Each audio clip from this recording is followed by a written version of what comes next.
اعوذ باللہ من الشیطان الرجیم بسم اللہ الرحمن الرحیم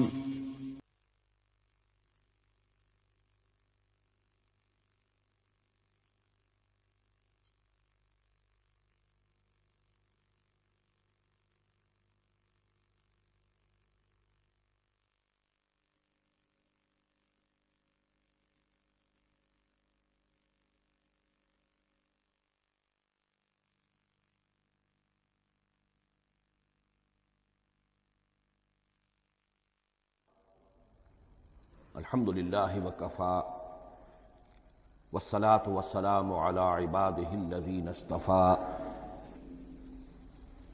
خصوصاً علی افضلهم وخاتم النبیین محمد الامین وعلی آلہ وصحبہ اجمعین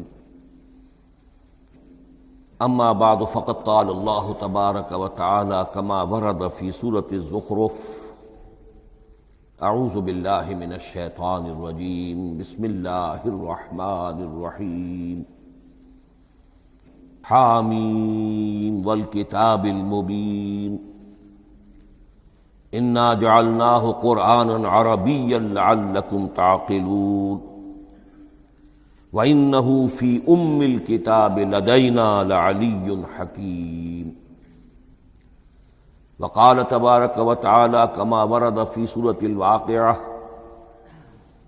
فلا اقسم بمواقع النجوم وانہ لقسم لو تعلمون عظیم انہ لقرآن کریم فی کتاب مکنون لا یمسہ الا المطہرون تنزیل من رب العالمین وقال عز وجل کما ورد فی آخر سورة الفجر بل هو قرآن مجید فی لوح محفوظ صدق اللہ العظیم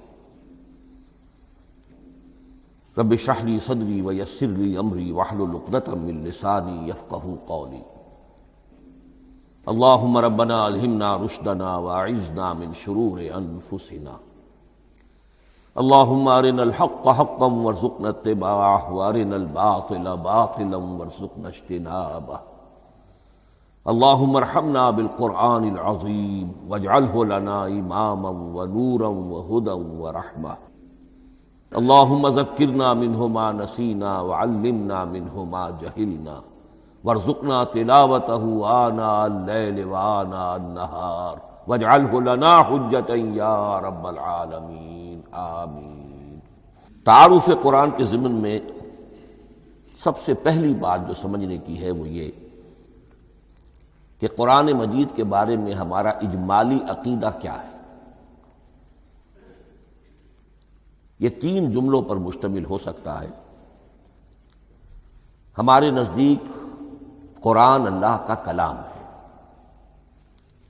جو محمد الرسول اللہ صلی اللہ علیہ وسلم پر نازل ہوا، اور تیسرے یہ کہ یہ مکمل محفوظ شکل میں موجود ہے بنوعاً، اس میں نہ کوئی تحریف ہوئی ہے نہ کوئی تبدیلی ہوئی ہے۔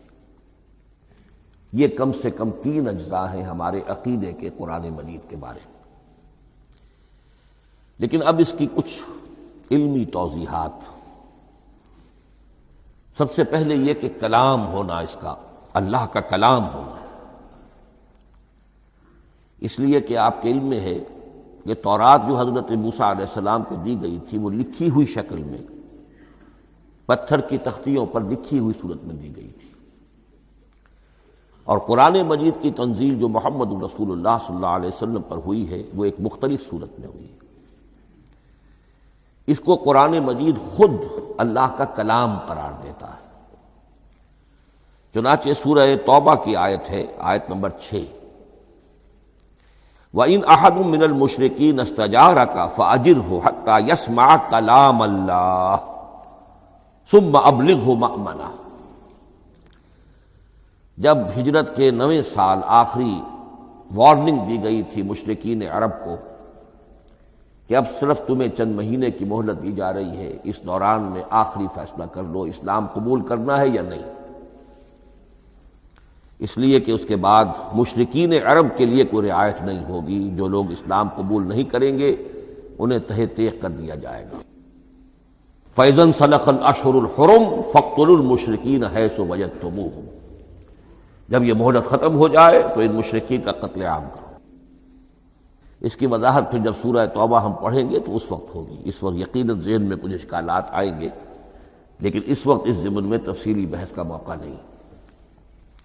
اب اس میں ایک استثناء رکھا گیا کہ ایک مشرک ہے، وہ چاہتا ہے کہ اتنا بڑا چیلنج جو ہمیں دے دیا گیا تو ہمیں موقع دیا جائے کہ ہم آئیں، آپ کے پاس بیٹھیں، کچھ دن رہیں، اللہ کا کلام سنیں، آپ کیا بات منوانا چاہتے ہیں، اس کے لیے کیا دلائل ہیں، اس کو اچھی طرح سمجھیں، اس کا ہمیں موقع ہونا چاہیے۔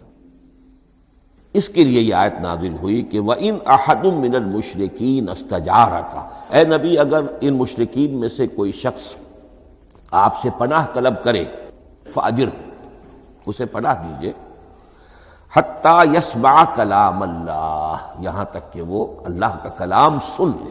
ثُمَّ أَبْلِغْهُ مَأْمَنَا، پھر یہ بھی نہیں کہ اسی وقت اسے کہا جائے کہ تم مانتے ہو یا نہیں مانتے، نہیں، پھر اسے اس کے امن کے مقام پر پہنچا دو۔ یہ جو آیت ہے اس میں لفظ کلیئر آ گیا کہ قرآن مجید اللہ کا کلام ہے۔ لیکن اب اسی تل کے اوٹ میں پہاڑ والا مسئلہ ہے، ٹپ آف آئس برگ، اس کے نیچے وہ کتنا بڑا تودہ ہوتا ہے۔ کلام جو ہے اللہ تعالیٰ کی صفت ہے، اور یہ بڑا مسئلہ گہرا ہے، اور علم کلام کا ایک بڑا پیچیدہ مسئلہ ہے کہ ذات باری تعالیٰ اور اس کی صفات کے مابین کیا ربط و تعلق ہے۔ آیا صفات ذات کا جز ہیں، جزو لا ینفک ہیں، حصہ ہے، یا کچھ زائد بر ذات ہے، جس کو علامہ اقبال نے ایک جگہ کہا ہے صفات ذات حق، حق سے جدا یا عین ذات۔ یہ ہمارے علم کلام کا ایک بڑا پیچیدہ مسئلہ ہے، لیکن یہ کہ اس میں متکلمین کا جو تقریباً اجماعی فیصلہ ہے وہ دو لفظوں میں آتا، لا عین ولا غیر۔ اللہ کی صفات نہ تو اس کی ذات کا عین ہے نہ اس کی ذات سے غیر ہے، بہت پیچیدہ شکل ہے، اور یہ بھی اس وقت کا میرا موضوع نہیں ہے، میں صرف کسی اور موضوع کے لیے صرف حوالے دے رہا ہوں۔ بہرحال قرآن مجید کا جو تعلق ہے ذات باری تعالیٰ کے ساتھ، وہ اس مسئلے سے بخوبی واضح ہو جاتا ہے کہ چونکہ یہ اللہ تعالیٰ کی صفت ہے، اور صفت کو ہم یہ نہیں کہہ سکتے کہ وہ ذات باری تعالیٰ سے جدا ہے، یہ بھی نہیں کہہ سکتے کہ اس کی ذات کا جزو لا ینفک ہے۔ کچھ اسی طرح کا تعلق ہے قرآن مجید کا ذات باری تعالیٰ کے ساتھ، لیکن یہ مسئلہ قرآن مجید میں خود بیان ہوا، اور سورہ حشر کی آیت میں تو یہ فرمایا گیا، اللہ تعالیٰ نے اپنے اس کلام کی عظمت کو یوں بیان کیا، وہ عظمت کما ہیا، جیسے کہ وہ فی الواقع ہے، اور جس کا کہ گویا کہ پورا ادراک ہمارے لیے اپنی بہت سی محدودیتوں کی وجہ سے ممکن نہیں ہے، لیکن ایک تمثیل کے پیرائے میں سمجھایا، لو انزلنا ھذا القرآن علی جبل لرأیتہ خاشعا متصدعا من خشیۃ اللہ وتلک الامثال نضربها للناس لعلهم یتفکرون۔ اگر ہم نے اس قرآن کو کسی پہاڑ پر اتار دیا ہوتا تو تم دیکھتے کہ وہ دب جاتا اور پھٹ جاتا اللہ کے خوف سے۔ اور یہ مثالیں ہیں جو ہم لوگوں کے لیے بیان کرتے ہیں تاکہ وہ غور کریں، تدبر کریں، سمجھیں۔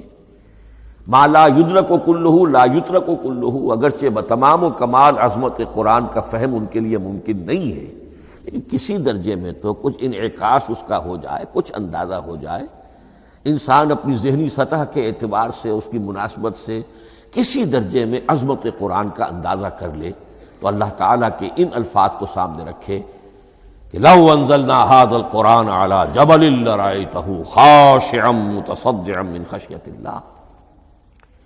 اب اس آیت کو سمجھنے کے لیے سورہ اعراف کی آیت نمبر 143 کو سمجھنا ہوگا، اسی اصول کے تحت کہ القرآن یفسر بعضہ بعضا، قرآن کا ایک حصہ دوسرے حصے کی تشریح کرتا ہے۔ وہاں یہ واقعہ بیان ہوا ہے کہ حضرت موسیٰ علیہ السلام کو جب اللہ تعالیٰ نے کوہ طور پر طلب فرمایا 30 راتوں کے لیے، جس میں بعد میں 10 کا اضافہ کر کے وہ ایک 40 رات کا ایک کورس بنا، دن رات، اس موقع پر جو مخاطبہ الہی، مکالمہ الہی سے مشرف ہوئے حضرت موسیٰ علیہ السلام، تو ان کی آتش شوق بھڑکی اور انہوں نے بڑی جرأت کر کے یہ درخواست کر دی، رب ارنی انظر الیک، پروردگار مجھے اپنا دیدار بھی عطا فرما، مجھے موقع عنایت فرما، میں تجھے دیکھ سکوں۔ یہ ان کی وہ آتش شوق کا مسئلہ ہے۔ لیکن جواب کیا ملا؟ لن ترانی، تو مجھے ہرگز نہیں دیکھ سکتے، ولیکن انظر الی الجبل فإن استقر مکانہ فسوف ترانی۔ لیکن ظاہر بات ہے کہ حضرت موسیٰ علیہ السلام کو بات سمجھانے کے لیے کچھ مشاہدہ بھی کرانا تھا۔ فرمایا تم مجھے نہیں دیکھ سکتے، البتہ اس سامنے کے پہاڑ پر نگاہ جماؤ، ہم اس پر اپنی ایک تجلی ڈالیں گے۔ یہ اگلی الفاظ کے اندر وضاحت ہے، میں یہاں پہلے سے بیان کر رہا ہوں سمجھانے کے لیے۔ اگر وہ پہاڑ ہماری اس تجلی کو، تجلی کسے کہتے ہیں؟ جلا، روشنی، تو اللہ تعالیٰ کی طرف سے وہ خاص اس کے نور کا جب پرتو ہوتا ہے کسی شے پر تو وہ اس کی تجلی ہے۔ ہم اپنی ایک تجلی اس پہاڑ پر ڈالیں گے، اگر وہ اس کو جھیل جائے، اپنی جگہ کھڑا رہ جائے، تو تم سمجھنا کہ شاید تم بھی ہمیں دیکھ سکو۔ فلما تجلی ربہ للجبل، اب یہاں وہ لفظ آ گیا، جب اللہ نے تجلی اپنی پہاڑ پر ڈالی، جعلہ دکا وخر موسیٰ صعقا، وہ پہاڑ ریزہ ریزہ ہو گیا اور حضرت موسیٰ بے ہوش ہو کر گر گئے۔ اب یہ بے ہوش ہو کر گر جانا، جبکہ وہ تجلی براہ راست بھی نہیں ہے، بالواسطہ ہے۔ مشاہدہ جو کر رہے حضرت موسیٰ وہ بالواسطہ ہے، تجلی پہاڑ پر ہے، لیکن یہ کہ اس کا بھی بالواسطہ اس کا جو ہوا ہے، اس کی جو تاثیر ہوئی حضرت موسیٰ علیہ السلام پر کہ وہ اس کی تاب نہ لا سکے اور بے ہوش ہو کر گر گئے۔ یہاں سے یہ بات سمجھ میں آتی ہے کہ یہ تجلی یہ ذات باری تعالیٰ تھی جس نے کوہ طور کو جلا کر بھسم کر دیا یا ٹکڑے ٹکڑے کر دیا، ریزہ ریزہ کر دیا۔ اب ذات الہی کے ساتھ جو تعلق ہے کلام الہی کا، اور یہ صفت جو لا عین ولا غیر کے درجے میں ہے ذات کے ساتھ، تو وہی تاثیر اس کلام الہی کی بھی ہے۔ لو انزلنا هذا القرآن على جبل لرأيته خاشعا متصدعا من خشية الله وَتِلْكَ الْأَمْثَالُ نَضْرِبُهَا لِلنَّاسِ لَعَلَّهُمْ يَتَفَكَّرُونَ۔ اس حقیقت کو اس دور میں میں اپنے مطالعے کی محدودیت کا اعتراف کرتے ہوئے عرض کر رہا ہوں کہ میرے نزدیک جس قدر پرشکوہ انداز میں علامہ اقبال نے بیان کیا ہے، اسی کیفیت کو وہ شاید اس کی کوئی مثال نہ مل سکے۔ فاش گویم آنچ در دل مزمرست، یہ کتابیں نیست چیزیں دیگر است، میں صاف ہی کہہ دیتا ہوں جو میرے دل میں چھپی ہوئی بات ہے۔ فاش گویم آنچ در دل مزمرست، یہ کتابیں نیست، اس قرآن کو کتاب نہ سمجھنا، یہ کچھ اور شے ہے، چیزیں دیگر است۔ اب وہ چیزیں دیگر کیا ہے؟ وہی جو میں نے عرض کیا، ذات باری تعالیٰ اور کلام کا صفت باری تعالیٰ ہونا، اس کے بنا پر جو مناسبت ہے، جو قرب ہے، جو مشابہت ہے۔ مثل حق پنہاؤ ہم پیداستو، زندہ و پائندہ و گویاستو۔ اس کلام میں اللہ تعالیٰ کی ساری صفات کا انعکاس موجود ہے۔ یہ بات ویسے بھی سمجھ میں آتی ہے، کوئی شخص ذرا گفتگو کرے، چند جملے جب وہ ادا کرے گا اپنی زبان سے، تو معلوم ہو جائے گا کہ اس کے فہم کا، اس کی دانش کا، اس کے مطالعے کا حدود اربع کیا ہے اور اس کے ذہن کی سطح کیا، سمجھ میں آ جائے گی بات۔ اس لیے کہ کلام جو ہے وہ متکلم کی پوری شخصیت کی عکاسی کر رہا ہوتا. تانت بازی راگ پایا، چند جملے کسی نے کہا، پتہ چل گیا کہ یہ کس سطح کے آدمی ہیں، علمی اعتبار سے، معلوماتی اعتبار سے، تہذیبی اعتبار سے، کلچرڈ ہیں یا نہیں ہیں. یہ ساری باتیں چند جملوں میں واضح ہو جائیں گی. تو اللہ تعالیٰ کی بھی جملہ صفات کا عکس اس قرآن میں موجود ہے. ان میں سے جن چند چیزوں کا ذکر علامہ نے شعر میں کیا، وہ جو سورہ حدید کی آیت ہے، هو الاول والآخر والظاہر والباطن. اللہ الظاہر بھی ہے، الباطن بھی ہے. اتنا ظاہر کہ اس سے زیادہ ظاہر کوئی شے نہیں، اور اتنا باطن کہ اس سے زیادہ چھپی ہوئی کوئی شے نہیں. اسی لیے حضور سے جو منقول ہیں الفاظ کہ پروردگار انت الظاہر فلیس فوقک شیء وانت الباطن فلیس دونک شیء. یہی کیفیت قرآن کی ہے. مثل حق پنہاں و ہم پیداستوں، پنہاں بھی ہے ظاہر بھی ہے، جیسے ذات باری تعالی. اور جیسے اللہ تعالیٰ کی شان ہے جو آیت الکرسی کے شروع میں آئی، الحی القیوم. مثل حق پنہاں و ہم پیداستوں، زندہ ہو پائندہ ہو گویاستوں. یہ قرآن جو ہے اللہ تعالیٰ کی صفات کا ایک عکس اپنے اندر رکھتا ہے. اس سے ذرا آگے چلیے. کلام کے بارے میں اب کلام الہی ظاہر بات ہے کہ صفت ہے، اور صفت قدیم ہے. اللہ کی صفات حادث نہیں ہے. اللہ کی ذات بھی قدیم ہمیشہ سے ہے، اور اس کی صفات بھی قدیم ہمیشہ سے. اور یہ جو کلام الہی ہے، ظاہر بات ہے کہ یہ جو ہماری زبان کے حروف و اصوات ہیں، کلام الہی تو ان سے منزہ ہے، مبرہ ہے، ماورا ہے، اعلیٰ ہے، عرفہ ہے. ہماری زبانوں کے حروف و اصوات، الفابیٹس جگہ جگہ تبدیل ہو جائیں گے. انگریزی کے کچھ اور ہیں، اردو کے کچھ اور ہیں، عربی کے کچھ اور ہیں. کلام الہی ان تمام سے اعلیٰ، عرفہ، منزہ اور مبرہ ہے. یہ کلام الہی جب بھی نازل ہوا ہے، ظاہر بات ہے حضرت موسیٰ پر اگر کتاب اتاری گئی وہ بھی علم الہی سے آئی، لیکن وہ عبرانی زبان میں آئی. حضرت عیسیٰ علیہ السلام پر انجیل اتاری گئی، ہم یقین سے نہیں کہہ سکتے، دو میں سے کسی ایک زبان میں اتاری گئی ہوگی، یا عبرانی ہوگی، اس لیے کہ شام کے جس علاقے میں، فلسطین کے جس علاقے میں ان کی پیدائش ہوئی اور جہاں وہ دعوت و تبلیغ کے لیے گھومتے رہے، اس کے عوام کی زبان تھی آرامی، اور خواص کی زبان تھی عبرانی، ہیبریو. تو یا تو وہ بھی تورات کی طرح عبرانی ہی میں نازل ہوئی تھی، یا آرامی میں ہوگی. لیکن اب کوئی نسخہ نہ ہیبریو کا، کوئی قدیم نسخہ دنیا میں موجود ہے، نہ آرامی کا. جو سب سے پرانا نسخہ ملتا ہے انجیل کا، وہ اس کا ترجمہ ہے، لیٹن زبان کا ترجمہ ہے یا گریک ترجمہ ہے، اصل کوئی نہیں. بہرحال جب وہ کلام الہی محمد الرسول اللہ پر نازل ہوا، اب اس نے حروف و اصوات کا وہ جامہ پہنا کہ جو عربی زبان کے ہیں. یہی وجہ دیکھیے، میں نے جو آیت سورہ حامیم، یہ جو سلسلہ سور ہے اس میں سے سورہ زخرف کی آیت جو میں نے آپ کو سنائی، حامیم والکتاب المبین انا جعلناہ قرآنا عربیا لعلکم تعقلون. ہم نے بنا دیا ہے اپنے اس کلام کو قرآن عربی،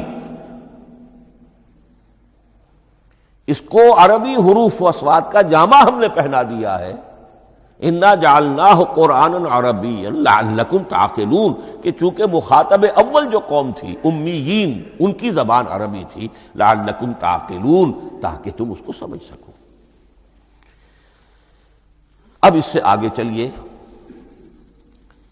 اصل قرآن مجید کے 3 مقامات سے معلوم ہوتا ہے. اصل قرآن اللہ کے پاس ہے. یہ قرآن جو ہمارے پاس ہے، مصحف عثمان رضی اللہ تعالی عنہ، یہ اس قرآن کی مصدقہ نقل ہے. اصل قرآن کہاں ہے؟ ایک جگہ فرمایا بل ہوا قرآن مجید فی لوح محفوظ، لوح محفوظ میں ہے، اصل قرآن وہاں ہے۔ اسی طریقے سے اسی سورہ زخرف کی اگلی آیت کیا ہے؟ ہم نے اسے عربی قرآن بنا کر اتارا، لیکن اصل قرآن کیا ہے؟ وَإِنَّهُ فِي أُمِّ الْكِتَابِ لَدَيْنَا لَعَلِيٌّ حَكِيمٌ، حقیقت میں تو یہ ام الکتاب میں ہے جو ہمارے پاس ہے،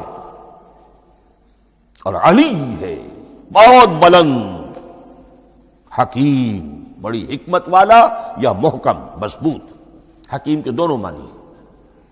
استحکام بھی اسی ہے کاف اور میم کے مادے سے بنا ہے، کسی شے کا پختہ ہو جانا، مضبوط ہو جانا، اور عقل کی پختگی وہ حکمت ہے، وہ دانائی ہے۔ اس اعتبار سے نوٹ کیجئے اصل قرآن کہاں ہے؟ لوح محفوظ میں۔ اصل قرآن کہاں ہے؟ ام الکتاب میں۔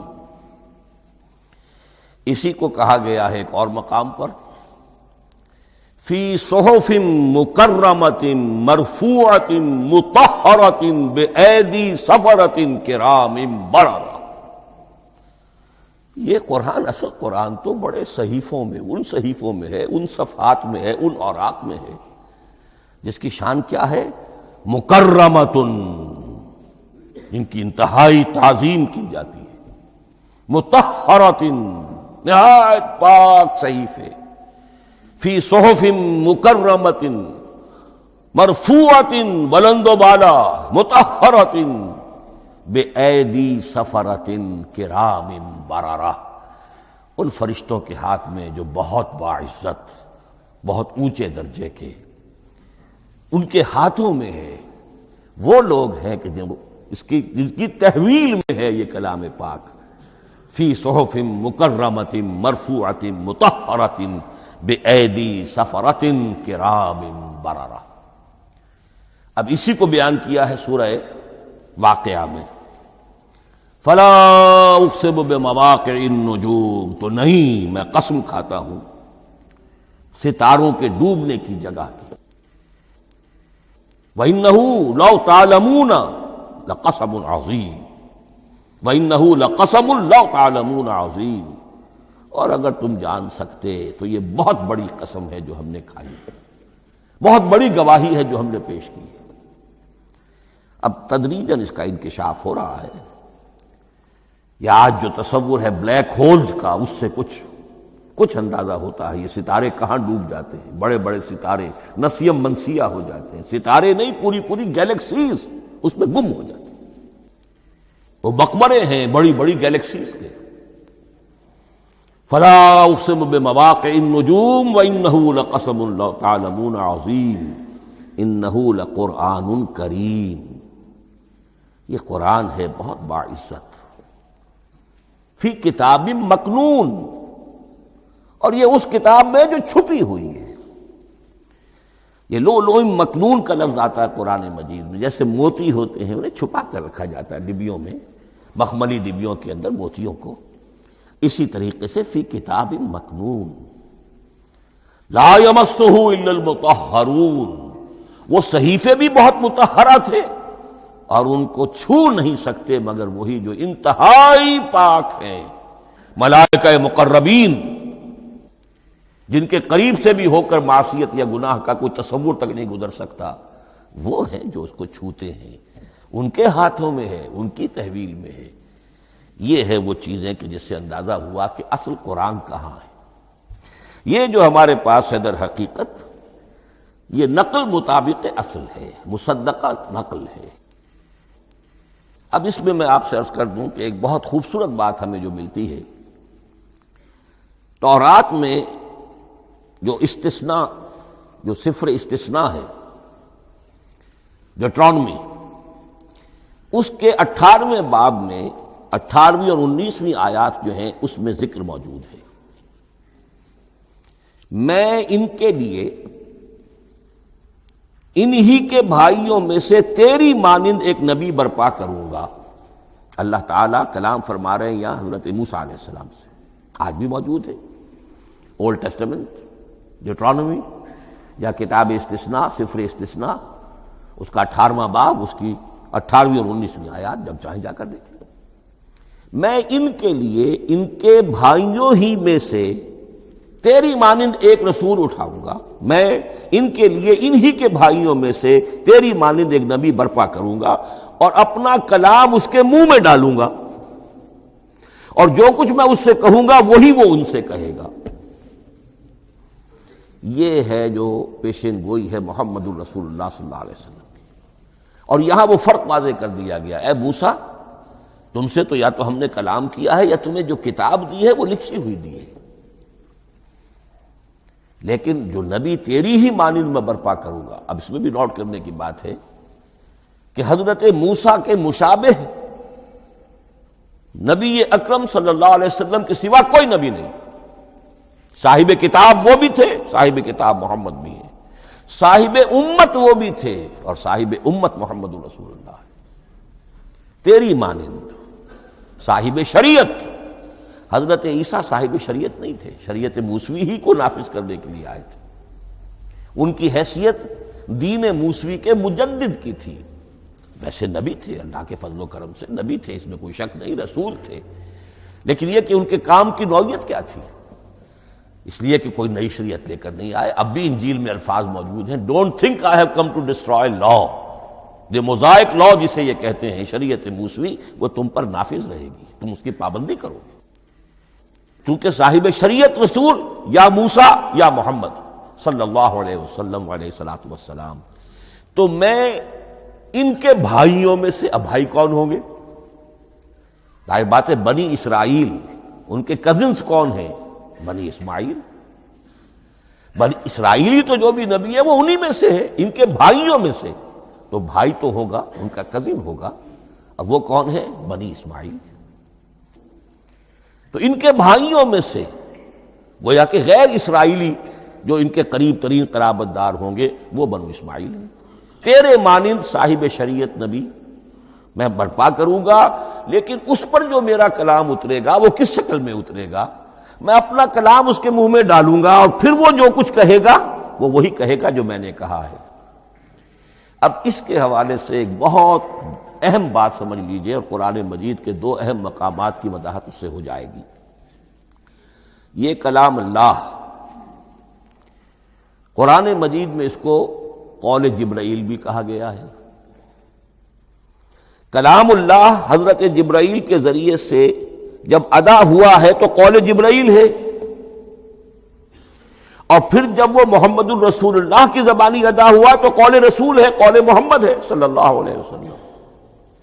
یہ قول اللہ بھی ہے، قول جبرائیل بھی ہے، اور قول محمد بھی ہے بیک وقت۔ یہ بات دیکھیے سورۃ تکویر، اذا الشمس کورت، انہ لقول رسول کریم ذی قوت عند ذی العرش مکین مطاع ثم امین وما صاحبکم بمجنون۔ یہ یہاں پر حضرت جبرائیل کا ذکر ہو رہا ہے۔ وما ہوا بقول شیطان الرجیم، محمد تک اس قرآن کو لانے والا تو وہ بلند پائے کا فرشتہ ہے، یہ کوئی شیطان رجیم نہیں ہے۔ اس لیے کہ مکے والوں نے کہہ دیا تھا ہو سکتا ہے کوئی بدروح آئی ہو محمد پر، اور اس بدروح نے کوئی الٹی سیدھی بات سکھا دی ہو، نہیں۔ انہ لقول رسول کریم، یہاں رسول کریم کون ہے؟ حضرت جبرائیل۔ انہ لقول رسول کریم ذی قوت عند ذی العرش مکین، بڑی قوت والا اور جس کا بڑا اونچا مقام اور مرتبہ ہے عرش والے کے قریب۔ ذی قوت عند ذی العرش مکین مطاع ثم امین، وہ فرشتوں کے مطاع ہیں، فرشتے ان کی اطاعت کرتے ہیں، فرشتوں کے سردار ہیں، اور پھر ساتھ ہی پورے امین ہیں، جبرائیل امین، یہ ہم لفظ استعمال کرتے ہیں۔ اور اس کے بعد آگے جا کے فرمایا وما ہوا بقول شیطان الرجیم، یہ کسی شیطان رجیم کا قول نہیں ہے۔ اب یہاں اس سورہ تکویر میں قرآن کو قول جبرائیل قرار دیا گیا، لیکن سورۃ الحاقہ میں چلیے اس کے آخر میں آتا ہے انہ لقول رسول کریم وما ہوا بقول شاعر قلیلا ما تؤمنون ولا بقول کاہن قلیلا ما تذکرون تنزیل من رب العالمین۔ یہاں اب رسول کریم سے مراد محمد الرسول اللہ صلی اللہ علیہ وسلم۔ یہ کسی شاعر کا قول نہیں ہے، کسی کاہن کا قول نہیں ہے، یعنی جس کے زبانی یہ قرآن لوگوں کے سامنے آ رہا ہے۔ جبرائیل کا قول ہو کر تو محمد پر نازل ہوا صلی اللہ علیہ وسلم، لیکن اب لوگوں کے سامنے وہ قول محمد بن کر آ رہا۔ انہ لقول رسول کریم وما هو بقول شاعر قلیلا ما تؤمنون ولا بقول کاہن قلیلا ما تذکرون تنزیل من رب العالمین۔ تو قرآن مجید کلام اللہ ہے، پھر وہ قول جبرائیل بنا جب جبرائیل نے آ کر محمد کو سنایا، اور پھر وہ قول محمد بنا جب محمد کی زبان مبارک سے لوگوں نے اسے سنا، اہل عرب نے سنا، اور پھر وہ بات پھیلتی چلی گئی۔ اب آخری بحث اس موضوع پر جو ہے وہ یہ ہے، کلام الہی کی 3 صورتیں ہیں جو قرآن مجید میں سورہ شورى کی آیت نمبر 51 میں بیان ہوئی ہے۔ وما كان لبشر ان يكلمه اللہ، کسی بشر، کسی انسان کی یہ حیثیت نہیں ہے، مقام نہیں ہے کہ اللہ اس سے کلام کرے۔ یہ نہیں کہا کہ اللہ کے لیے ممکن نہیں ہے، نہیں، اللہ کے لیے تو ہر شے ممکن ہے، لیکن کسی بشر کا یہ مقام نہیں ہے کہ اللہ اس سے کلام کرے۔ مخلوق ہے، بشر ہے۔ ما کان لبشر ان یکلمہ اللہ الا اب 3 شکلیں آئیں، الا وحیا او من وراء حجاب او یرسل رسولا فیوحی باذنہ ما یشاء انہ علی حکیم۔ 3 صورتیں ہیں کلام الہی کی۔ یا تو براہ راست اللہ وحی کرتا ہے بغیر کسی فرشتے کی درمیان میں ذریعہ بنائے ہوئے، اسی کا نام الہام ہے، اسی کا نام تحدیث ہے۔ یہ غیر نبی کے ساتھ بھی ہوتا ہے۔ حضور نے فرمایا ہر نبی کی امت میں محدث ہوتے تھے جن سے اللہ کلام کرتا تھا، اور میری امت کا محدث عمر ہے رضی اللہ تعالی عنہ۔ محدث، محدث نہیں، محدث کے معنی ہے علم حدیث کا ماہر۔ امام بخاری محدث ہیں، امام مسلم محدث ہیں۔ محدث تحدیث سے مفعول بنا، جس سے بات کی جاتی ہے۔ محدث، اللہ بات کرتا ہے، اللہ دل میں ڈال دیتا ہے، القاء ہو جاتا ہے، الہام ہو جاتا ہے، کوئی فرشتہ درمیان میں نہیں، براہ راست۔ دوسری شکل کلام کی کیا ہے؟ او من وراء حجاب، یہ ہمارے علم کی حد تک صرف حضرت موسیٰ علیہ السلام کی شان ہے، استثنائی شان ہے۔ وَكَلَّمَ اللَّهُ مُوسَىٰ تَكْلِيمًا، اور موسیٰ کے ساتھ تو اللہ نے کلام فرمایا جیسے کہ کلام کیا جاتا ہے۔ فرق کیا تھا؟ من وراء حجاب، پردہ تھا، دیکھ نہیں سکتے تھے، تبھی تو ان کی وہ آتش شوق بھڑکی تھی۔ کیا قیامت ہے کہ چلمن سے لگے بیٹھے ہیں، صاف چھپتے بھی نہیں، سامنے آتے بھی نہیں، کلام بھی فرما رہے ہیں، لیکن یہ کہ بات مجھے دیدار عطا کرنے کے لیے تیار نہیں، رب ارنی انظر الیک۔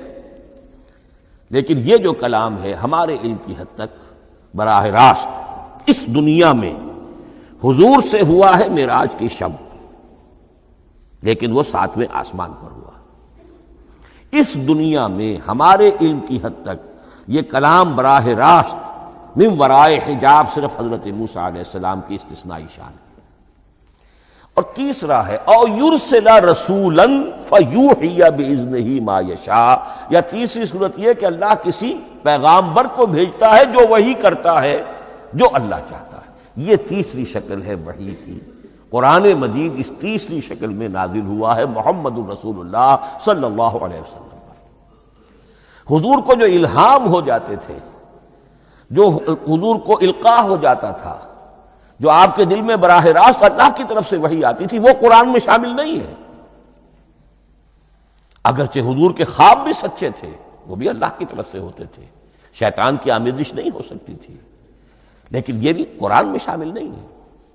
قرآن میں شامل ہے تیسری قسم کی وحی، او یرسل رسولا، پھر ہم بھیجتے ہیں ایک پیغامبر کو فرشتوں میں سے، اللہ یستفی من الملائکۃ رسلا ومن الناس، اللہ چن لیتا ہے فرشتوں میں سے بھی اپنا پیغامبر اور انسانوں میں سے بھی۔ تو فرشتے کے ذریعے سے ایک فرشتہ جو اللہ سے لیتا ہے اور انسان رسول انسان تک پہنچا دیتا ہے۔ اب وہ رسول انسان، رسول بشر جو ہے وہ اپنے ہم نوع ہم جنس لوگوں کو پہنچاتا ہے۔ تو اللہ یستفی من الملائکۃ رسلا ومن الناس، یہاں وہی بات فرمائی، او یرسل رسولا فیوحی باذنہ ما یشاء، پھر وہ وحی کرتا ہے اللہ کے حکم سے جو اللہ چاہتا ہے۔ یہ کلام الہی کی یہ تیسری شکل ہے جو محمد الرسول اللہ صلی اللہ علیہ وسلم پر نازل ہوا، اور وہ ہے قرآن حکیم۔ اب ایک اور بحث جو علمی ہے وہ یہ ہے کہ حضور پر جو اس کا نزول ہوا اس کی کیفیات کیا تھی۔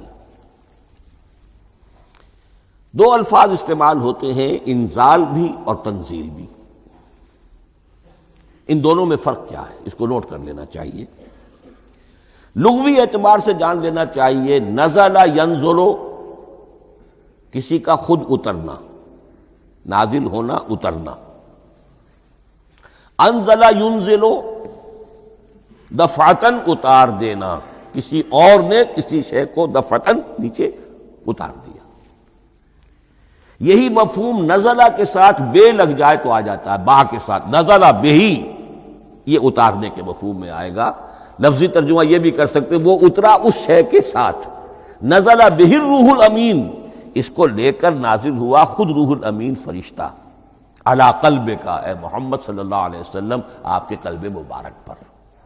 تو نزلہ بے اور انزال اس کے معنی ایک ہی ہے، لیکن اگلا لفظ ہے تنزیل، نزل ینزل تنزیلا، اس کے معنی ہے رفتہ رفتہ، تدریجاً، نجمن نجمن، تھوڑا تھوڑا کر کے، وقفے وقفے سے اتارنا۔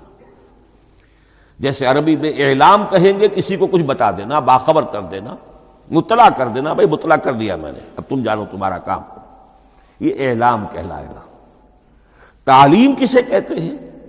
سکھانا، درجہ بدرجہ، دیکھنا اس کی استعداد کیا ہے، آج یہ کیا بات سمجھ سکتا ہے، میں اتنے ہی درجے تک سمجھاؤں، اب کل میں اسے مزید سمجھاؤں گا، پرسوں مزید سمجھاؤں گا۔ یہ درجہ بدرجہ کسی شے کو سمجھانا، یہ تعلیم ہے۔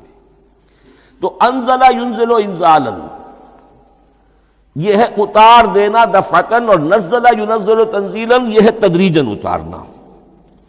اب قرآن مجید کے لیے یہ دونوں الفاظ مستعمل ہیں، لیلۃ القدر اور لیلۃ المبارکہ۔ اب یہ دو بھی نوٹ کر لیجئے، قرآن مجید میں چونکہ اہم مضامین کم سے کم دو جگہ پر ضرور آتے ہیں۔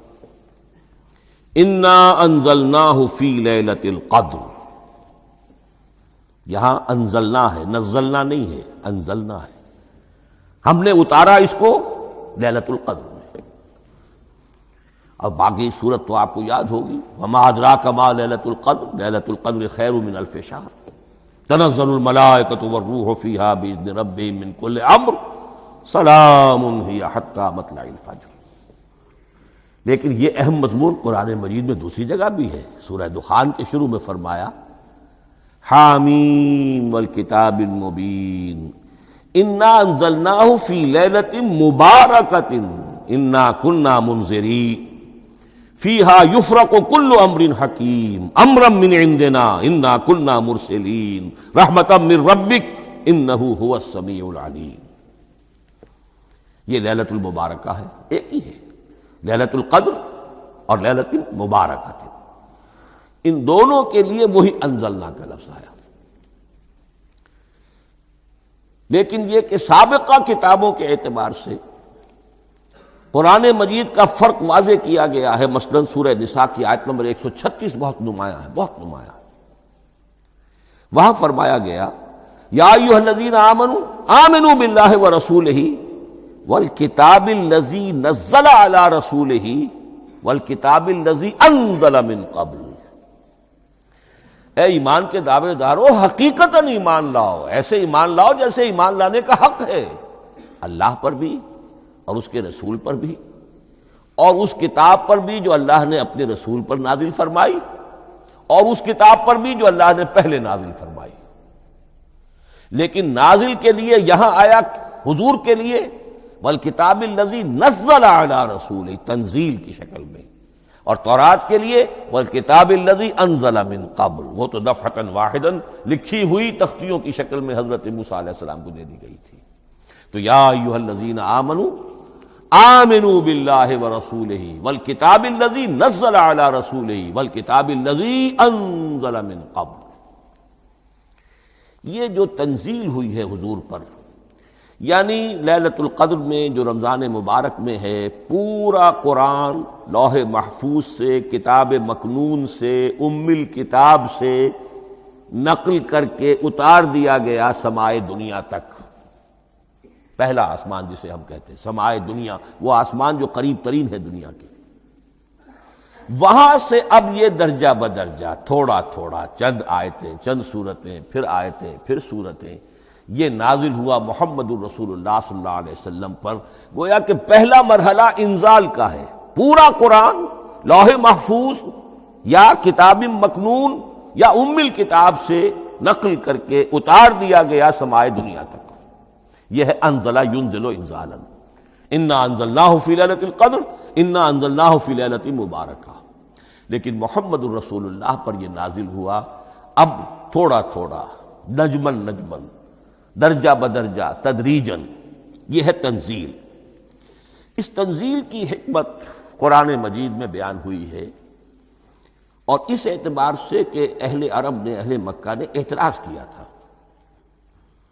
کہ یہ پورا قرآن کیوں نہیں محمد ایک ہی مرتبہ پیش کر دیتے صلی اللہ علیہ وسلم۔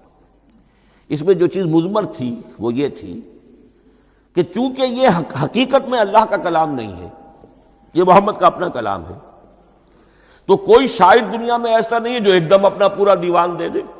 وہ تو ساری عمر میں تھوڑا تھوڑا، آج غزل کہی، کل قصیدہ کہا، پرسوں کچھ اور کہا، پھر وہ جمع ہوتا ہے تو وہ دیوان بنتا ہے۔ اسی طریقے سے تو یہ کر رہے ہیں۔ اگر یہ اللہ کا کلام ہوتا تو بیک وقت آ جاتا۔ یہ تو ذرا محنت کرتے ہیں، کچھ اس کے اندر اس کو اپنی محنت سے کوشش کر کے کچھ موضوع کرتے ہیں، کلمات، الفاظ، اور اس طریقے سے رفتہ رفتہ لے کر آ رہے ہیں۔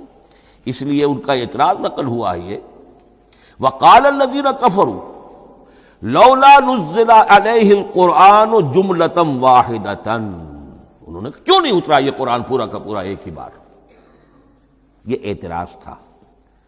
اس اعتراض کے جو جوابات دیے گئے ہیں وہ نوٹ کیجئے کہ لوگوں کے حق میں یہ مفید ہے، یہ پورے قرآن کا تحمل ایک وقت میں کر نہیں سکتے۔ یہ پورا قرآن تو ایک ہی مرتبہ اگر پہاڑ پر بھی اتار دیا جاتا تو وہ پھٹ جاتا، دب جاتا۔ وَقُرْآنًا فَرَقْنَاهُ لِتَقْرَأَهُ عَلَى النَّاسِ عَلَى مُكْثٍ وَنَزَّلْنَاهُ تَنزِيلًا، سورہ بنی اسرائیل آیت 106۔ یہ وہ قرآن ہے جس نے ہم نے جس کو ٹکڑے ٹکڑے کر کے، فرق نہ ہو، فرق توڑ دینا، تھوڑا تھوڑا کر کے ہم نے کر دیا، لِتَقْرَأَهُ عَلَى النَّاسِ عَلَى مُكْثٍ، تاکہ آپ اسے پڑھ کر سنائے لوگوں کو وقفے وقفے سے، تاکہ وہ سہار سکیں، سنبھال سکیں، برداشت کر سکیں۔ وَنَزَّلْنَاهُ تَنزِيلًا، اسی وجہ سے ہم نے اسے نازل کیا ہے بطرز تنزیل، بطرز انزال نہیں، بطرز تنزیل۔ وَقُرْآنًا فَرَقْنَاهُ لِتَقْرَأَهُ عَلَى النَّاسِ عَلَى مُكْثٍ وَنَزَّلْنَاهُ تَنزِيلًا۔ ایک حکمت تو ہو گئی عوام کے لیے، ایک حکمت خود رسول کے لیے صلی اللہ علیہ وسلم۔ كَذَلِكَ لِنُثَبِّتَ بِهِ فُؤَادَكَ وَرَتَّلْنَاهُ تَرْتِيلًا۔ اب ذرا نوٹ کیجئے، قلب محمدی کے لیے بھی اس پورے کلام کا ایک دم سہار آسان کام نہیں تھا۔ یہ اس لیے، یہ اسی سورہ الفرقان کی جو آیت کا میں نے ایک حصہ آپ کو سنا دیا تھا، اسی کے اندر اس کا جواب آیا ہے، اسی آیت میں، آیت نمبر 32 ہے یہ سورہ فرقان کی۔ وَقَالَ الَّذِينَ كَفَرُوا لَوْلَا نُزِّلَ عَلَيْهِ الْقُرْآنُ جُمْلَةً وَاحِدَةً، یہ اعتراض ہے۔ جواب کیا ہے؟ كَذَلِكَ لِنُثَبِّتَ بِهِ فُؤَادَكَ، ہم نے یہ اس لیے کیا ہے نبی کہ اس کے ذریعے سے آپ کے دل کو ٹھہراؤ اور جماؤ عطا کرے۔ یہ ایک دم اس کا اتر جانا، اِنَّا سَنُلْقِي عَلَيْكَ قَوْلًا ثَقِيلًا، بڑا بھاری بوجھ ہے، ناقابل برداشت ہے، تاکہ رفتہ رفتہ آپ کا دل، اس کے اندر تقویت بڑھتی چلی جائے، اس کے اندر اور اس کا تحمل جو ہے، اس کی صلاحیت بڑھتی چلی جائے۔ كَذَلِكَ لِنُثَبِّتَ بِهِ فُؤَادَكَ وَرَتَّلْنَاهُ تَرْتِيلًا، اسی لیے ہم نے تھوڑا تھوڑا کر کے نازل کیا ہے۔ ولا یاتونک بمثل الا جئناک بالحق واحسن تفسیرا، ساتھ ہی فرمایا کہ یہ لوگ جو بھی اعتراض کریں گے ہم اس کا جواب بھی اور بہترین تعویل بھی آپ کو دے دیں گے۔ اب اگلی بحث یہ ہے، یہ قرآن کب اور کہاں نازل ہوا؟ یہ عام معلوماتی شے ہے، اس میں کوئی پیچیدگی نہیں ہے، لیکن اس کی اہمیت ہے بہت ضروری ہے، وہ میں انشاءاللہ اگلی بحث میں جب کہ قرآن کے سمجھنے کے جو اصول ہیں ان کو بیان کروں گا تو وضاحت سے بات آئے گی۔ یہ کہ یہ عام معلوماتی ایک ہمارے ذہن میں خاکہ رہنا چاہیے، زمان و مکان کا کیا رشتہ ہے قرآن کے ساتھ۔ قرآن نازل کب ہوا؟ ہمارا چونکہ عام طور پر جو معمول ہے، ہم تو جو کرسچین ایرا ہے اس کے حوالے سے ہمارے ذہن کے اندر سارا حساب کتاب ہے، تو سن 610 عیسوی سے لے کر 632 عیسوی تک شمسی حساب سے 22 سالوں میں قرآن نازل ہوا ہے۔ 571 حضور کی ولادت کا سال ہے، 571 عیسوی۔ 610 میں آپ 39 سال کے ہوئے، لیکن قمری حساب سے 40 کے ہو چکے۔ 610 میں قرآن کی تنزیل شروع ہوئی اور 632 میں آپ کا انتقال ہوا۔ 22 برس زمانی اعتبار سے نقشہ ذہن میں رکھیے، اور اسے ہم اگر دوسرے حساب سے کہیں گے تو عام الفیل، وہ جو ابرہہ آیا تھا بیت اللہ کو ڈھانے کے لیے، وہ سال عربوں میں بہت مشہور ہو گیا تھا، اور وہی سال حضور کی ولادت کا ہے، تو عام الفیل ہی میں حضور کی ولادت ہوئی، لہذا 40 عام الفیل میں قرآن مجید کا نزول شروع ہوا، اور 11 ہجری تک یہ 23 برس بنتے ہیں قمری حساب سے۔ ایک رائے یہ بھی ہے کہ قرآن کا نزول 20 برس میں ہوا ہے، اور اس میں وضاحت یہ ہے کہ پہلے 3 سال اللہ تعالی نے ایک فرشتے کو، حضرت اسرافیل علیہ السلام کو مامور کیا تھا حضور کی تعلیم پر۔ دنیاوی اعتبار سے حضور نے کوئی تعلیم حاصل نہیں کی، آپ امی تھے، آپ نے دنیاوی اعتبار سے کسی کے سامنے زانو تلمس طے نہیں کیا، کہیں کوئی تعلیم حاصل نہیں کی، کہیں کوئی تحصیل علم نہیں کی، لیکن اللہ تعالیٰ نے علمہ شدید القویٰ، اللہ تعالیٰ نے جو کچھ انہیں سکھایا ہے، جو علم انہیں عطا کیا ہے، تو ایک روایت یہ ہے کہ 3 برس تک، اور اس کے بعد پھر قرآن نازل ہونا شروع ہوا، تو 20 برس تک قرآن نازل ہوا۔ لیکن وہ لوگ بھی مانتے ہیں کہ سورہ علق کی آیتیں نازل ہو چکی تھی، پھر 3 برس کا وقفہ ہے۔ سورہ علق کی آیتیں کیا ہے؟ جو پہلی وحی ہے، اقرأ بسم ربک الذی خلق، خلق الانسان من علق، اقرأ وربک الاکرم الذی علم بالقلم، علم الانسان ما لم یعلم۔ گویا کہ بسم اللہ ہو رہی ہے محمد الرسول اللہ صلی اللہ علیہ وسلم کی تعلیم کی، اور جن گھرانوں میں یہ رواج ابھی تک چل رہا ہو، بسم اللہ بچوں کی کراتے ہیں، ایک تقریب کی شکل میں منعقد کرتے ہیں، ہمارے ہاں یہ رواج تھا، اب ہم چھوڑ چکے ہیں، کہ جو تقریب بھی حضور کی اور صحابہ کی زندگیوں سے ثابت نہ ہو، ہمیں کوشش کرنی چاہیے کہ ان تقریبات کا سلسلہ منقطع کریں۔ ما انا علیہ واصحابی، ہماری تقریبات جو ہیں وہ بس وہیں تک محدود رہنی چاہیے۔ بہرحال وہ جو ایک چلتی ہے روایت، 4 سال 4 مہینے 4 دن کا بچہ یا بچی ہو تو بسم اللہ یہی آیتیں پڑھی جاتی ہیں، پڑھ تو نہیں سکتا، انگلی رکھ کر پڑھانے والا کوئی عالم دین بیٹھ جاتا ہے سامنے، وہ نہا دھو کر بچہ یا بچی بیٹھی ہوئی ہے، اور اس کو اقرأ بسم ربک الذی خلق، خلق الانسان من علق، اقرأ وربک الاکرم الذی علم بالقلم، علم الانسان ما لم یعلم۔ اب اس میں تو سارا پڑھنے پر زور ہے، حصول علم پر زور ہے، کسی تبلیغ کا حکم ہی نہیں، ابھی رسالت کا کوئی تذکرہ کچھ بھی نہیں، اس میں تو قیامت کا بھی کوئی ذکر نہیں۔ اب اس کے بعد روایت یہ ہے کہ 3 برس تک پھر حضرت اسرافیل دن رات حضور کے ساتھ رہے ہیں اور آپ کی تعلیم ہوئی ہے، اور پھر 3 برس کے بعد پھر وحی کا سلسلہ شروع ہوا ہے، واللہ عالم۔ لیکن یہ کہ جب سورہ اقرا نازل ہو چکی ہے، اس کی 5 آیتیں، تو وہ 3 برس بھی اس کا وقفہ شمار ہوں گے، زمانہ نزول پھر وہی 23 برس رہے گا۔ اسی کے ساتھ میں نے عرض کیا تھا کہ دوسری بات یہ کہاں نازل ہوا قرآن۔ ایک لفظ میں تو یہ سمجھ لیجئے یہ حجاز میں نازل ہوا۔ حجاز جزیرہ نما عرب کا ایک خاص حصہ ہے، پہاڑی سلسلہ، یوں سمجھ لیجئے، اس کو ذہن میں رکھیے۔ جزیرہ نما عرب جو ہے وہ شمال سے جنوب کی طرف چوڑا ہوتا جاتا ہے، شمال میں شام اور عراق کی طرف جاتا ہے تو وہ تنگ ہے، پھر نیچے چوڑا ہو رہا ہے۔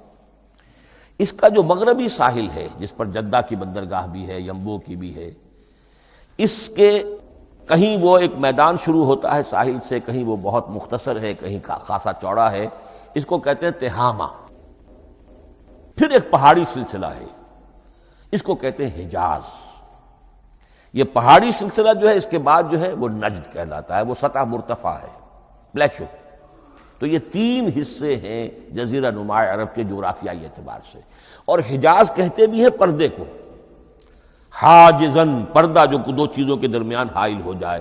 تو یوں سمجھیے کہ یہ فلیٹ ہے نجد کا، اور یہ فلیٹ ہے میدان، یہ ہے تہامہ کا، اور درمیان میں یہ پہاڑی سلسلہ کھڑا ہوا ہے، تو یہ گویا کہ ان دونوں کو جدا کر رہا، یہ حجاز ہے۔ اس حجاز ہی کا شہر مکہ ہے، اس حجاز ہی کا شہر مدینہ ہے، اس حجاز ہی کا شہر طائف ہے، اس حجاز ہی کی آخری ٹپ سمجھ لیجئے تبوک ہے۔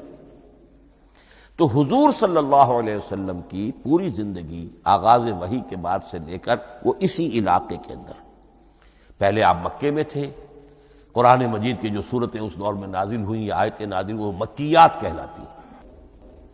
پھر آپ نے ہجرت کی، اور ہجرت کر کے جب آپ جا رہے تھے اس دوران میں بھی کچھ قرآن نازل ہوا اثناء ہجرت میں۔ پھر آپ مدینے تشریف فرما ہوئے، اب وہ ہم کہتے ہیں مدنی قرآن، لیکن مدنی قرآن سارا مدینے میں نازل نہیں ہوا۔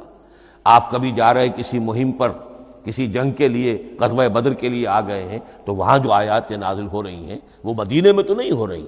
براڈ تقسیم تو یہی ہے، مکی مدنی۔ ہجرت سے قبل جو کچھ نازل ہوا وہ مکی، ہجرت کے بعد جو کچھ نازل ہوا وہ مدنی۔ لیکن صرف مدنی کہنا صحیح نہیں ہے، اثناء سفر تبوک، اتنا طویل سفر ہے آپ کا، اس کے دوران آتے جاتے قرآن نازل ہوتا رہا۔ لیکن یہ بات نوٹ کر لیجئے کہ پورا قرآن حجاز ہی میں نازل ہوا ہے، یہ تمام شہر، یہ تمام علاقہ حجاز کہلاتا ہے۔ ایک اور بحث جو ہم اسی اپنی پہلی نشست میں مکمل انشاءاللہ کر لیں گے، وہ ہے محفوظیت قرآن کی بحث۔ میں نے عرض کیا تھا کہ تین چیزوں پر ہمارا عقیدہ مشتمل ہے۔ یہ اللہ کا کلام ہے، نمبر ایک، نازل ہوا محمد الرسول اللہ پر صلی اللہ علیہ وسلم، اسی لیے ہم نے کلام سے متعلق کچھ مباحث علمی گہرائی میں اتر کر وہ سمجھے، حضور پر اس کے نزول، انزال اور تنزیل کے مختلف مراحل کو سمجھا۔ اب اس کی محفوظیت کے اعتبار سے واقعہ یہ ہے کہ واحد کتاب ہے پوری دنیا میں، واحد کتاب جس کے بارے میں دشمن بھی تسلیم کرتے ہیں، چاہے وہ اسے اللہ کا کلام نہ مانے، لیکن یہ مانتے ہیں کہ بعین ہی وہ شے جو محمد نے اپنی امت کو دی تھی آج بھی امت کے پاس صحیح موجود ہے۔ ظاہر بات ہے اگر تو اسے اللہ کا کلام مانے، وہی مانے، تب تو مسلمان ہی ہو گئے۔ وہ تو یہی کہتے ہیں کہ بہرحال محمد نے چاہے خود لکھا، تصنیف کیا، جو بھی کچھ کیا، اس کو چھوڑ دیجئے، لیکن جو شے محمد نے اپنی امت کو دی تھی صلی اللہ علیہ وسلم، بعین ہی وہ شے موجود ہے۔ تو یہ محفوظیت قرآن کی جو ہے، جبکہ کوئی اور دنیا کی کتاب اس کی مدعی ہی نہیں۔ تورات والوں کا سرے سے یہ دعویٰ ہی نہیں ہے، وہ تورات تو گم ہو گئی تھی نبوکدنضر کے حملے کے وقت، اس کے بعد سے دنیا میں تورات کا وجود نہیں ہے، اور پھر 100 برس کے بعد اپنی یادداشتوں سے مرتب کی ہے یہ تورات جو آج ہمارے سامنے ہے۔ انجیل کا جیسا کہ میں عرض کر چکا ہوں، کوئی نسخہ جو ہے نہ عبرانی کا موجود ہے نہ آرامی زبان کا ہے، دنیا کی کوئی کتاب نہیں جو دعویٰ کر سکتی ہو۔ یہ قرآن جو شروع ہوتا ہے ذالک الکتاب لا ریب فیہ، یہ دعویٰ دنیا کی کسی اور کتاب نے خود کیا بھی نہیں۔ اس کی بھی جس قدر پرشکوہ الفاظ میں علامہ اقبال نے اس کی ترجمانی کی ہے، انہی کا حصہ ہے۔ حرف اورا ریب نئے، تبدیل نئے، آیاش شرمندہ تعویل نئے۔ اس قرآن کے کسی حرف میں کوئی تحریف ہو جانا نہیں، امکان ہی نہیں، قطعی طور پر کسی لفظ کا بدل دیا جانا نہیں، حرف اورا ریب نئے، تبدیل نئے، اس میں کسی کا شک پر مبنی ہونا نہیں. آیش شرمندہ تعویل نئے، اس کی آیت کوئی بھی ایسی نہیں جسے تروڑا مروڑا جا سکے، یہ اپنی حفاظت خود کرتی ہے. لا یاتیہ الباطل من بین یدیہ ولا من خلفہ، حامیم السجدہ کی آیت نمبر 42. اس پر باطل حملہ آور ہو ہی نہیں سکتا. انا نحن نزلنا الذکر وانا لہ لحافظون، ہم ہی نے یہ الذکر نازل کیا ہے اور ہم ہی اس کی حفاظت کرنے والے. جہاں تک پہلے ٹکڑے کا تعلق ہے اس آیت مبارکہ کا، اس میں تو تورات بھی آئے گی. تورات کس نے نازل کی؟ اللہ نے نازل کی. انجیل کس نے نازل کی؟ اللہ نے نازل کی. انا انزلنا التوراۃ فیہا ھدی ونور، یہ سورہ مائدہ میں الفاظ ہے. انجیل کے بارے میں بھی ہم نے انجیل عطا کی عیسیٰ کو، فیہ ھدی ونور. لیکن یہ کہ انا نحن نزلنا الذکر، اس کو اس قدر تاکید کے ساتھ کہہ کر وانا لہ لحافظون، اور ہم ہی اس کے محافظ ہیں. لیکن اس موضوع پر اہم ترین مقام جو ہے قرآن مجید کا، وہ سورہ قیامہ کی یہ آیات ہے. لا تحرک بہ لسانک لتعجل بہ. جب قرآن نازل ہوتا تھا حضور جلدی جلدی زبان کو حرکت دیتے تھے، یاد کر لیں، مبادا کہیں بھول جاؤں، مبادا کوئی لفظ جو ہے تبدیل ہو جائے. یہ مشقت جو آپ جھیل رہے تھے، اس سے اللہ نے روک دیا از راہ شفقت اور محبت. لا تحرک بہ لسانک لتعجل بہ ان علینا جمعہ وقرآنہ، ہمارے ذمے ہے اس کو جمع کر دینا، آپ کے سینے میں جمع کر دیں گے اس کو. اور صرف جمع کرنا نہیں، قرآن ترتیب. قرآن ہوتا ہے پڑھا جاتا ترتیب سے، یعنی ترتیب نزولی. یہ بعد میں ہماری علیحدہ بحث بھی آئے گی کہ ترتیب نزولی اور ہے، ترتیب مصحف اور ہے. یہ ترتیب بھی ہم کروا دیں گے، یہ بھی ہمارے ذمے ہے. ان علینا جمعہ وقرآنہ فاذا قرأناہ فاتبع قرآنہ. پھر جب ہم جس ترتیب سے پھر آپ کو پڑھائیں، اسی ترتیب کی پیروی کیجیے. یہ جو ہے کہ قرآن کا جمع اور تدوین، یہ بھی اللہ تعالیٰ نے اس کی ضمانت لی، اور اس کی ترتیب بھی اللہ تعالیٰ ہی کی ضمانت سے ہے. اس اعتبار سے محفوظیت قرآن کے یہ دونوں پہلو ہمارے سامنے رہنے چاہیے. بارک اللہ لی ولکم فی القرآن العظیم ونفعنی وإیاکم بالآیات والذکر الحکیم.